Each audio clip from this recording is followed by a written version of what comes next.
Hi friends, இன்றைக்கி நம்ம வந்து கற்பூரவள்ளி கல்கண்டு போட்டு மூலிகை தண்ணி பார்க்க போகிறோம். இப்போ இருக்கிற மழை காலத்தினால நம்ம வந்துக்கிட்டு கண்டிப்பாக இது குடிச்சு தான் ஆகணும். ஏன்னாக்கா நம்ம முக்கியமாக பிள்ளைங்களுக்கும் கொடுக்கலாம் இதை. ஏன்னா ரொம்ப சளி பிடிச்சிருது, அவங்களுக்கு தான் நெஞ்சு சளி வந்தது. ஸோ இதை எப்படி செய்யலான்னு நான் காட்டுறேன். முதல்ல நீங்கள் வந்து கற்பூரவள்ளி இந்த மாதிரி எடுத்துக்கோங்க. என் வீட்டில் இவ்வளோ பெருசாக தான் இருக்குது. ஸோ உங்கள் வீட்டில் எப்படி இருந்தால் பரவாயில்ல, நீங்கள் எடுத்துக்கோங்க. ஒரு 20 இலைக்கு மேலே கூட பரவாயில்ல. எடுத்து நல்லா அலசி வச்சுக்கோங்க. அதுக்கப்புறம் சுத்தமாக அலசின இடிக்கல்லை எடுத்து அதில் கொஞ்சம் கொஞ்சம் இலைய வச்சுட்டு இடித்து ஸ்மேஷ் பண்ணுங்கள். நல்லா இடித்து அதுக்கப்புறம் நீங்கள் வந்துட்டு ரொம்ப போட்டு இடிச்சிங்கன்னா உங்களுக்கு கஷ்டமாக இருக்கும். ஏன்னா தண்ணியெல்லாம் தெரிக்கும். ஸோ நீங்கள் கொஞ்சம் கொஞ்சமாக வச்சு இடிக்கணும். இப்போ நான் வந்து எல்லாத்தையும் இடித்ததுக்கப்புறம் முழுசாக காட்டுறேன் எவ்வளோ வந்திருக்குன்னு. ஓகேவா?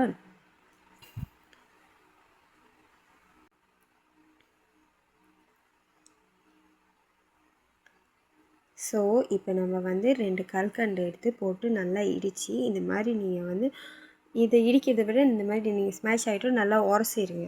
உரசினாக்கா அது அப்படியே கொஞ்சம் திக்காக உங்களுக்கு கிடைக்கும் பாருங்கள். நான் வந்து 2 தான் போட்டேன், ஏன்னா ரொம்ப இனிப்பு வேணும். சில பேர் தேன் கூட போடுவாங்க. நான் வந்து என்கிட்ட கல்கண்டு தான் இருக்கிறதுனால அது போட்டுக்கிட்டேன். எனக்கு இவ்வளோ தான் கிடச்சிச்சு. அவ்வளோ இலையை எடுத்துக்கணும். இப்போ நான் அதை இடித்த கல்கண்டை வந்து இதில் ஊற்றி கிண்ட போகிறேன். கிண்டி ஆனால் உங்கள் இஷ்டம், நீங்கள் தேன் ஊற்ற போகிறனா ஊற்றலாம். கல்கண்டு வந்து எவ்வளோ வேணால் போட்டுக்கலாம். ஆனால் ரொம்ப போட்டிங்கனாக்கா அது சரியாக ஆகாது. எப்படின்னாக்கா ரொம்ப கல்கண்டு போட்டிங்க இனிப்பாயிரும். அதோட ஸ்பைசினஸ் உங்களுக்கு கிடைக்காது. அதுக்கப்புறம் நீங்கள் உங்கள் பிள்ளைக்கு போட போகிறீங்கன்னா வேணால் ஒரு 3-4 கல்கண்டு போட்டுக்கோங்களேன்.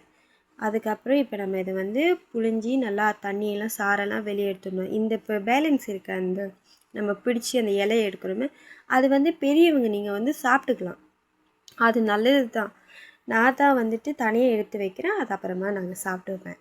ஆனால் இந்த ஜூஸ் வந்துட்டு நீங்கள் நல்லா இந்த மாதிரி புழிஞ்சி எடுத்ததுக்கப்புறமும் வந்துட்டு நீங்கள் வந்து வடிகட்டி தான் ஆகணும். இந்த மாதிரி ஒரு லேயர் வடிகட்டிட்டேன் நான்.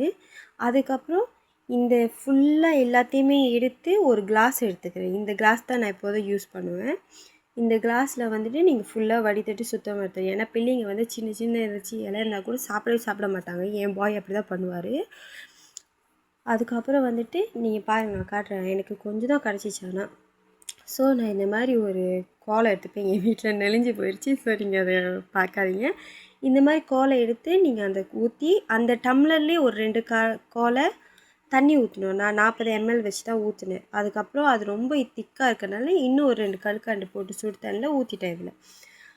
அதுக்கப்புறம் நான் கிண்டி நல்லா அந்த கல்கண்டு கரைஞ்சி எல்லாம் மிக்ஸ் ஆகி இந்த டம்ளரில் 1/2 கிளாஸ் வந்து நான் குடித்தேன். பார்த்துருப்பீங்க அதை. எனக்கு இவ்வளோ தான் கிடச்சிச்சு. இது வந்து திக்கானது. இது ஃபுல்லாக வந்து எனக்கு இவ்வளோ தான் கிடச்சிச்சு.